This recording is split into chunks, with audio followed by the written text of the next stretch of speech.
안녕하세요. 12월 7일 목요일입니다. 오늘은 욥기 31장 1절부터 23절까지입니다. 제가 읽겠습니다. 내가 내 눈과 약속하였나니 어찌 처녀에게 주목하랴. 그리하면 위에 계신 하나님께서 내리시는 분깃이 무엇이겠으며 높은 곳의 전능자께서 주시는 기업이 무엇이겠느냐. 불의한 자에게는 환난이 아니겠느냐. 행악자에게는 불행이 아니겠느냐. 그가 내 길을 살피지 아니하시느냐. 내 걸음을 다 세지 아니하시느냐. 만일 내가 허위와 함께 동행하고 내 발이 속임수에 빨랐다면 하나님께서 나를 공평한 저울에 달아보시고 그가 나의 온전함을 아시기를 바라노라. 만일 내 걸음이 길에서 떠났거나 내 마음이 내 눈을 따랐거나 내 손에 더러운 것이 묻었다면 내가 심은 것을 타인이 먹으며 나의 소출이 뿌리째 뽑히기를 바라노라. 만일 내 마음이 여인에게 유혹되어 이웃의 문을 엿보아 문에서 숨어 기다렸다면 내 아내가 타인의 맷돌을 돌리며 타인과 더불어 동침하기를 바라노라. 그것은 참으로 음란한 일이니 재판에 회부할 죄악이요 멸망하도록 사르는 불이니 나의 모든 소출을 뿌리채 뽑기를 바라노라. 만일 남종이나 여종이 나와 더불어 쟁론할 때에 내가 그의 권리를 저버렸다면 하나님이 일어나실 때에 내가 어떻게 하겠느냐. 하나님이 심판하실 때에 내가 무엇이라 대답하겠느냐. 나를 태 속에서 만드신 이가 그도 만들지 아니하셨느냐. 우리를 뱃속에 지으신 이가 한 분이 아니시냐. 내가 언제 가난한 자의 소원을 막았거나 과부의 눈으로 하여금 실망하게 하였던가. 나만 혼자 내 떡덩이를 먹고 고아에게 그 조각을 먹이지 아니하였던가. 실상은 내가 젊었을 때부터 고아기 이르기를 그의 아비처럼 하였으며 내가 어렸을 때부터 과부를 인도하였노라. 만일 내가 사람이 의복이 없이 죽어가는 것이나 가난한 자가 덮을 것이 없는 것을 못 본 채 했다면 만일 나의 양털로 그의 몸을 따뜻하게 입혀서 그의 허리가 나를 위하여 복을 빌게 하지 아니하였다면 만일 나를 도와주는 자가 성문에 있음을 보고 내가 주먹을 들어 고아를 향해 휘둘렀다면 내 팔이 어깨뼈에서 떨어지고 내 팔의 뼈가 그 자리에서 부스러지기를 바라노라. 나는 하나님의 재앙을 심히 두려워하고 그의 위엄으로 말미암아 그런 일을 할 수 없느니라. 아멘. 욥이 자신의 죄 없음에 대해서 다시 한번 또 구체적으로 이야기를 하는 그런 모습을 보게 됩니다. 욥이 어떤 것을 이야기했나요? 욥은요, 하나님께서 자신의 길을 다 아시고 내 가는 걸음도 다 아시기 때문에 나는 그분을 믿는 내가, 그분을 따르는 내가, 나는 너희들이 생각하는 그런 죄를 짓지 않았다 하는 그런 연장선에서 다시 한번 또 이야기를 하게 되는 거죠. 그렇기 때문에 하나님이 그렇게 내 길을 살피고 내 걸음을 다 아시니 내 눈이 어찌 처녀에게 주목하랴 이렇게 이야기합니다. 그러니까 내가 어떻게 처녀에게 다른 마음을 품고 다른 젊은 여인을 그렇게 바라볼 수 있겠느냐. 내가 그렇게 하고 다녔다면 하나님께서 내게 주실 수 있는, 내게 주시는 분깃이 무엇이겠느냐. 불의한 자에게 환난, 악을 행한 자에게 불행을 주시는 하나님이시지 않냐.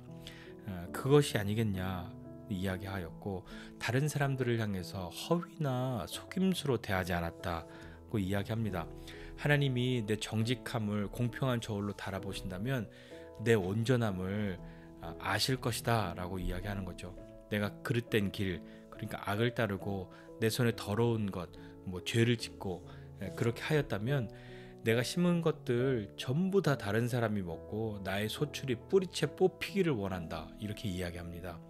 그러니까 내가 심은 거 다 망해도 나는 할 말이 없다 라고 하는 거죠. 그리고 내가 만약에 다른 여인에게 유혹되어서 그 여인과 범죄할 기회를 엿보고 그 문 뒤에 서서 그것을 엿보고 있었다면, 그 기회를 노리고 있었다면 내 아내가 다른 남자의 노예가 되거나 아니면 다른 남자의 품에 안긴다고 해도 나는 할 말이 없다 하는 것이죠. 다른 이의 아내를 범하는 것은 재판에 회부돼야 할 그런 죄악이다 라고 이야기합니다. 그리고 그러면서 하나님이 이전에 욥에 대해서 말씀하시기를 하나님 경외하고 악에서 떠난 사람, 세상에 이런 사람 없다라고 말씀하셨던 그 욥이 자신의 삶이 어떠하였었던 것인지를, 내가 어떻게 살아왔는지를, 어떤 마음으로 그렇게 있었는지를 고백하고 이야기하는 것이잖아요. 이전에만 그렇게 살았다는 것이 아니라 욥은 이후로도 그렇게 살 것임을 지금 그렇게 외치고 있는 것이죠. 또한 욥은요, 자신의 남종이나 여종, 그들과 쟁론할 때 그들의 권리를 빼앗지 않았다라고 이야기합니다. 그들을 부당하게 대하지 않고 합당하게 대해 주었다라고 이야기하는 거죠.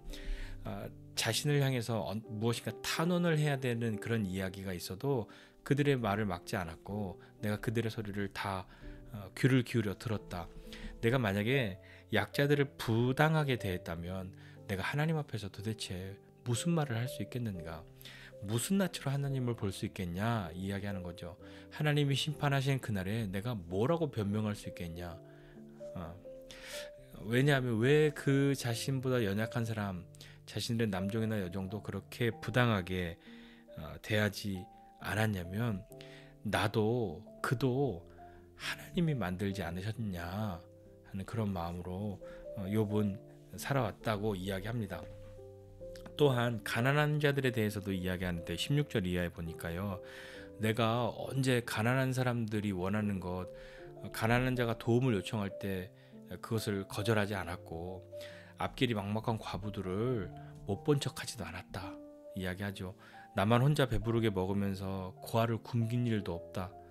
일찍부터 고아들을 내가 그들의 아비인 것처럼 키웠고 내가 과부들도 돌보았다 이야기합니다. 만약에 내가 옷도 없이 죽어가거나 너무 가난해서 덮을 것이 없는 사람들을 못 본 척 했다면 내 양으로 털을 깎아서 그것으로 옷을 만들어서 그들에게 입혔다. 그것을 보면 나 그렇게 입혀주었다. 그들이 오늘 여기 성경에 보니까 그의 허리가 나를 위하여 복을 빌게 하지 아니하였다면 이렇게 이야기하는데 그 가난한 사람들이 연약한 사람들이 그렇게 옷도 없이 죽어가거나 덮을 것이 없던 사람들이 욥이 자신의 양털을 깎아서 자신의 것으로 그것을 옷을 만들어서 그들에게 주었더니 그들이 고마워서 허리를 숙이고 고맙다고 인사하고 욥을 축복한다는 그런 이야기잖아요. 그들이 진심으로 그렇게 나를 축복해 주었다. 또 길 가다가 성문에는 주로 이제 재판장이나 이 마을에 존경받는 사람이나 뭐 장로들 이런 사람들이 있으니까요. 성문에 앉아 있는 사람이 내 편이구나, 내 친구구나, 나를 도와주는 사람이구나. 그걸 내가 보고 내가 그것 때문에 고아들을 향해서 주먹을 휘둘렀다면, 그리고 그들을 뭐 속이고 윽박질렀다면 내 팔이 어깨에서 떨어지고 팔이 다 부스러지기를 원한다. 그렇게 되어도 나는 할 말이 없지 않겠냐. 그렇게 이야기를 하는 것이죠. 욥이 왜 그렇게 했을까요? 욥이 왜 이런 어떤 여인에 대해서 속이는 것에 대해서 이웃의 또 다른 여인에 대해서 또 자신의 남종이나 여종에 대해서 가난한 사람들에 대해서 이렇게 하였던 이유는 도대체 무엇일까요? 23절에 이렇게 이야기합니다. 나는 하나님의 재앙을 심히 두려워하고 그의 위엄으로 말미암아 그런 일을 할 수 없느니라 라고요. 이 말은 어떤 것일까요? 하나님의 심판이 얼마나 준엄한 것인지 자기는 잘 알고 있었고 그리고 크신 하나님 앞에서 그런 죄를 지을 수 없었다 하는 것이죠.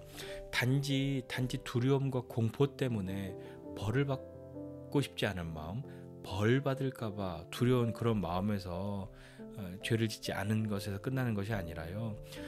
우리가 죄를 짓기를 싫어하고 죄를 짓는 것을 미워하고 죄를 지었음이 괴로워지는 그것은 단지 내가 벌 받지 않으려고 심판받지 않으려고 하는 것에서 끝나는 것이 아니라 거기에서 한 걸음 더 나아가서 내가 이렇게 죄를 지음으로 하나님이 싫어하시는 것을, 하나님이 아파하시는 것을, 하나님을 괴롭게 하는 그런 일을 내가 하고 말았구나 하는 그런 것 때문에 하나님이 싫어하시는 것을 하고 싶지 않고 하나님이 아파하시는, 하나님을 아프시게 하는 그런 것을 하고 싶지 않고 그것이 나에게도 아픔이 되는 그런 사람이 되어야 하지 않을까요?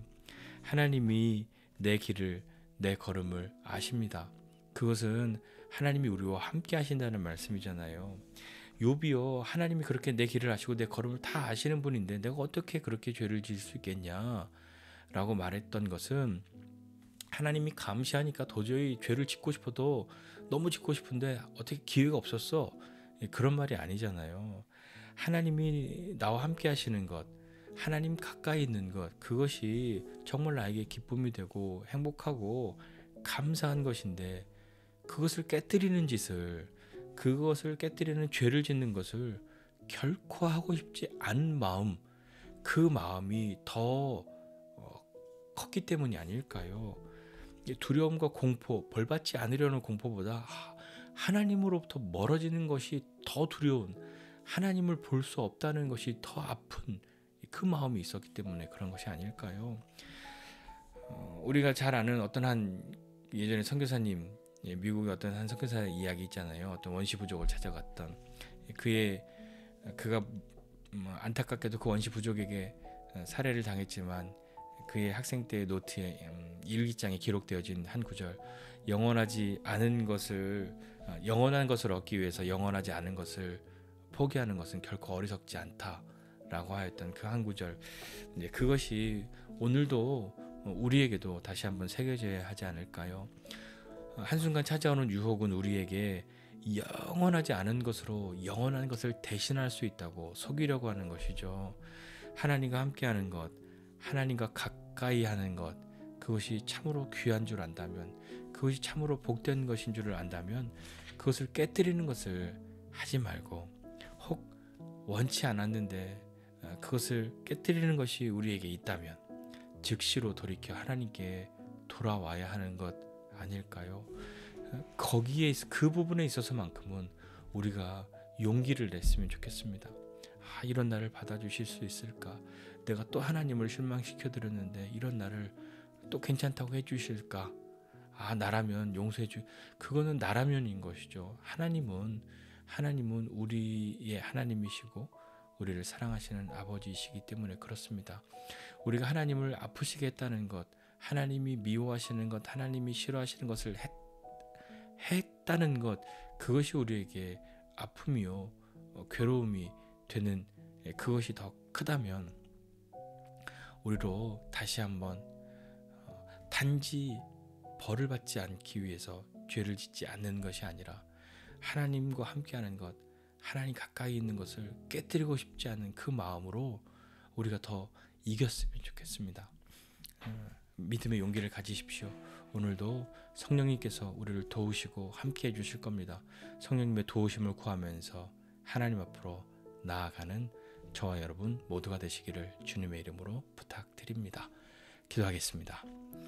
하나님 아버지, 은혜와 사랑을 감사드립니다. 하나님, 우리가 죄를 짓지 않기를 원하는 것은 단지 내게 있는 것을 빼앗기고 싶지 않고, 혹 죄를 지음으로 말미암아 하나님이 내게 주신 것들을 거두어 가실까봐 하는 그 두려움, 벌을 받을까봐 하는 그런 두려움, 그 두려움 때문에 죄를 짓지 않는 것, 거기에서 멈추는 것이 아니라 하나님, 죄를 지음으로 하나님으로부터 멀어지고 하나님께 가까이 나아가기를 두려워하고 내가 그것을 피할 수밖에 없다는 것, 그것이 더욱 괴로운 일이 되는 사람들 되게 해주십시오. 그리하여 죄를 우리도 미워하게 하여 주시고, 혹 원치 않았으나 우리 넘어지고 또 쓰러질 때가 있는데, 주님, 그러할 때마다 즉시로 주님께로 돌이키고 하나님 앞으로 나아가는 사람 되게 하여 주옵소서. 죄를 미워하는 사람들 되게 하여 주옵소서.